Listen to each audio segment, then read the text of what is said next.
Valentine, l'état de droit a-t-il été piétiné pour museler des manifestants? 16 gilets jaunes de Bordeaux qui étaient dans le viseur de la justice sont désormais hors de cause. C'est la justice elle-même qui le dit, puisqu'il y a eu un vice de procédure. Ouais, c'est une histoire que Camille Polony et Antoine Rouget vous ont racontée dans Mediapart. L'histoire de 16 gilets jaunes à Bordeaux perquisitionnés dans un appartement quelques heures avant un samedi de manif.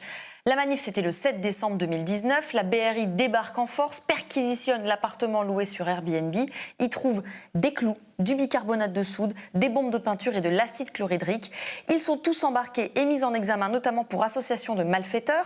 À l'origine des soupçons, un tag, ACAB, qui veut dire All Cops Are Bastards, à plus d'1 kilomètre du fameux appartement. Problème, ce qui a permis cette perquisition est une info non sourcée et non consignée en procédure. Donc, 1 an et 3 mois après, l'enquête est intégralement annulée. Dans un arrêt rendu le 18 mars, la Chambre de l'instruction de la Cour d'appel de Bordeaux prononce l'annulation de l'ensemble de la procédure car elle repose sur, je cite, une dénonciation anonyme, ce qui ne saurait constituer un indice apparent d'un comportement délictueux. Le lien fait entre les tags et les occupants de l'appartement n'est, selon les juges, qu'une simple conjecture.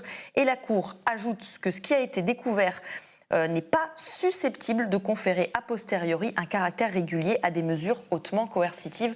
Autant dire que c'est un camouflet. Derrière cette procédure, il y a des personnes dont les vies ont été chamboulées. Nous avons rencontré 3 d'entre elles, des personnes que des journalistes et des politiques avaient qualifiées d'ultra-jaunes, d'anarcho-libertaires, de black blocs. Aucune, je le précise, n'a souhaité répondre sur ce qui a été retrouvé dans l'appartement pendant la perquisition. En revanche, toutes nous racontent l'impact de cette histoire sur leur vie. Toutes décrivent un traumatisme. Tout a donc commencé ici, dans cet appartement de la commune du Bouscat, à côté de Bordeaux. Voici l'appartement loué sur Airbnb, avenue du Général Leclerc, où on avait rendez-vous avec l'une de ses occupantes, Maya Paulès. Bonjour. Donc c'est ici que vous étiez? L'appartement conspiratif. Qu'est-ce que vous gardez comme souvenir de cet endroit? En fait, je suis arrivée de nuit, donc c'est assez vague. Et je me vois rentrer, allumer la lumière du téléphone pour ne pas réveiller les gens qui dormaient et monter à la lueur du téléphone, en fait, jusqu'à la chambre en haut. Et voilà, ressortir le lendemain menottée, quoi. Ressortir menottée, ça, cette prof de lettres de 35 ans ne s'y attendait pas. Elle raconte la violence de l'intervention de la BRI aux alentours de midi ce jour-là. Je sortais de la douche, j'étais en train de m'habiller et j'ai entendu une explosion, un cri. Et j'ai entendu police. Donc il y a un policier qui a ouvert la porte d'un coup, un coup de pied.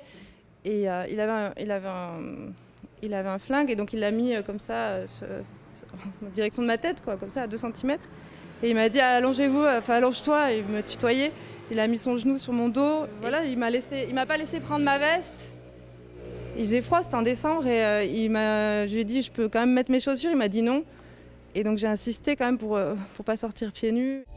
Celle qui est aussi photographe suivait alors des gilets jaunes pour un documentaire. Elle se retrouve sous contrôle judiciaire avec des conséquences très concrètes sur son quotidien. J'ai interdiction de manifester, interdiction de quitter le territoire, interdiction de rentrer en Gironde. Ma mère vit à Bordeaux. Ne pas aller en manifestation, ça voulait dire ne pas continuer mon sujet, ne pas pouvoir travailler sur mes images. Et ça, oui, ça c'est quelque chose qui me met vraiment en colère, quoi. La colère et le sentiment d'injustice, c'est aussi ce qu'un autre gilet jaune estime avoir vécu. À 1 heure de route, à la lisière de la Gironde, côté Dordogne, nous rencontrons Julien Pinault. Donc ça, c'est chez vous? Voilà, mon nouveau chez moi. Pourquoi nouveau? Parce que suite à l'injonction du tribunal, je suis tombé au chômage, parce que j'étais interdit d'aller en Gironde. Et donc du coup, j'ai perdu mon emploi. Donc pendant 6 mois, je suis resté au chômage. J'avais un loyer de 540 € à payer. Et avec 880 € de chômage, c'était pas possible. Donc du coup, j'ai trouvé un mobil-home d'une dame qui est toujours gilet jaune, qui me le loue maintenant. Cet ouvrier viticole vit donc ici avec ses 2 filles, Shana, 16 ans, et Brenda, 14 ans. Et pour les loger, il a fallu se débrouiller. J'ai ma grande, en fin de compte, qui a sa caravane, une caravane gilet jaune, qui était à la base gilet jaune, et qu'on m'a prêté justement pour lui faire sa chambre, parce qu'il n'y a pas assez de place dans le mobil-home. Pour subvenir à ses besoins, Julien a monté une petite ferme. J'ai acheté des volailles pour m'occuper. Au lieu d'aller en manif, je manifestais le samedi avec mes poules et mes lapins. Et il garde le sens de l'humour, il lui en faut, car cette perquisition musclée l'a traumatisé. Ça a été relativement dur, j'avais l'impression d'être suivi tout le temps, qu'on m'observait, j'étais vraiment mal. J'ai suivi même quelques séances voir un psychologue, parce que vraiment j'arrivais même plus à dormir, quoi. Et la peur que justement on vienne me défoncer la porte pour revenir, Car Julien le répète, il n'était venu à Bordeaux que pour manifester. Et au niveau de l'appartement, je venais voir un copain pour boire un café, passer un moment avant d'aller à la manifestation justement des chômeurs à Bordeaux. Pas plus. Les conséquences sur sa vie, ce sont encore ses filles qui en parlent le mieux. C'est plus comme avant, on a plus notre maison, là où on a été habitué à habiter. On pouvait plus aller là où on voulait, enfin, on pouvait plus faire autant de sorties, fallait toujours faire attention. Ça a tout chamboulé, oui. Et maintenant? Maintenant qu'on sait que c'est mieux, ça nous fait plaisir parce qu'on se dit qu'on va peut-être retrouver tous les moments en famille qu'on faisait avant. Est-ce que votre papa, il vous avait expliqué pourquoi il manifestait? Oui. Pour quand on sera plus vieux, pour lui aussi, et pour qu'on ait des droits.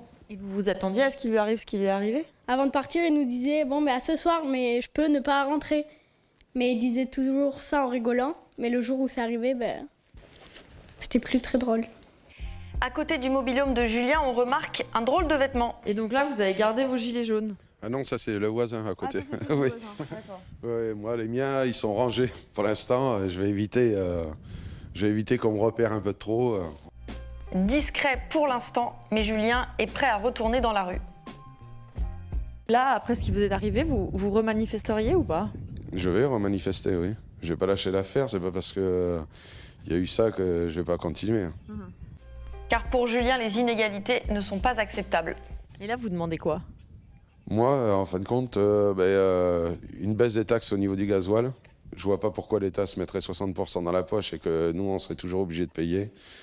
Un taux zéro au niveau des produits de première nécessité qui serait essentiel pour les gens qui travaillent, qui sont smicards, comme pour les gens qui sont au RSA ou à l'ASS ou tous les gens en précarité. C'est invivable de vivre avec des produits aussi chers. Et pour y remédier, il ne compte pas sur les politiques. Le vrai parti politique, c'est les citoyens, c'est personne d'autre. C'est pas une personne qui peut gérer toute la France. Parce que ces gens-là, en fin de compte, sont des mecs qui sortent de hautes études, qui n'ont jamais vécu ce que nous on vit, qui n'ont jamais été smicards, qui arrivent avec une cuillère d'or dans la bouche ou une cuillère d'argent dans la bouche. Donc ces gens-là ne connaissent pas la vie en bas. Vous irez voter dans un an? Rien du tout, je vote plus, ma carte de vote a été brûlée. Alors Maya et Julien ont eu un contrôle judiciaire qui a donc bouleversé leur vie, mais 3 autres gilets jaunes, eux, ont carrément été incarcérés. C'est le cas de Lassana qui nous a donné rendez-vous à la Villette à Paris. Lassana, 36 ans, est chauffeur routier. Il fait partie des 16 arrêtés au Bouscat. Il raconte l'audience qu'il a envoyée en détention, mais préfère ne pas montrer son visage.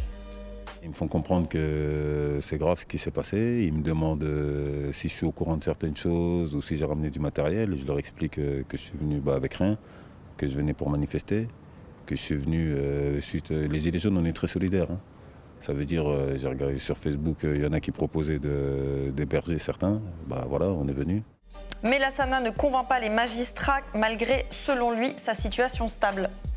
Je leur ramène mes fiches de paye, avec mon contrat de travail, tout ça. Moi, je suis routier, je suis en beaucoup de contrats intérimaires. Donc, elle me dit carrément que c'est suspect, que mes obligations de représentation sont suspectes. Que c'est bizarre, que c'est trop carré, quoi, en fait. C'est peut-être trop bizarre d'avoir un black devant elle, enfin un noir devant elle, avec un casier, mais qui travaille et qui, peut-être, est gilet jaune et solidaire d'autres luttes, quoi. C'est pas elle qui dit un noir devant elle, mais c'est comme ça que vous le percevez? Moi, pour moi, bien sûr, ouais. On était 17, hein. On est deux à être allés en prison. Un qui a reconnu avoir ramené du matériel. Et moi, j'ai reconnu que j'étais venu juste manifester. Lassana parle de son casier. Il a déjà été condamné par le passé et selon lui, c'est ça qui a pesé. Vous estimez qu'elle a pas jugé exactement ce qui s'était passé ce jour-là, mais qu'elle a pris en compte votre passé et votre couleur de peau? Ah bien sûr. Après, moi, comme je vous dis, je ne suis pas tout seul dans ce cas-là. Déjà, je vais vous parler de la couleur de peau. Après, il y a des gens qui sont blancs, qui sont français, qui subissent les mêmes choses que moi. Moi, j'ai un casier, certes, mais depuis 2012, j'ai rien à me reprocher.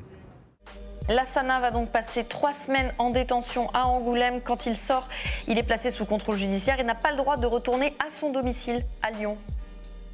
J'ai dû déménager en catastrophe. Ça veut dire que je suis retourné chez mes parents, Donc en région parisienne. en région parisienne. Je suis resté, j'avais un contrôle judiciaire qui m'interdit de sortir de mon département. J'ai perdu mon emploi. J'ai changé de travail complet. Je suis resté en galère 3-4 mois quand même. Parce que bah, voilà, le temps d'arriver de me refaire. Pour autant, Lassana n'envisage pas non plus d'arrêter de défendre ce qui lui tient à cœur. Moi, je me définis comme un gilet jaune, avant tout comme un citoyen, qui est solidaire de certaines luttes. Lesquelles? Bah déjà, je tiens à mettre en avant les gilets jaunes femmes, gilets jaunes précaires, femmes en guerre. Je trouve que leur combat, il mérite plus de visibilité. Tout ce qui est les retraités, les animaux, les handicapés aussi, ne sont pas respectés.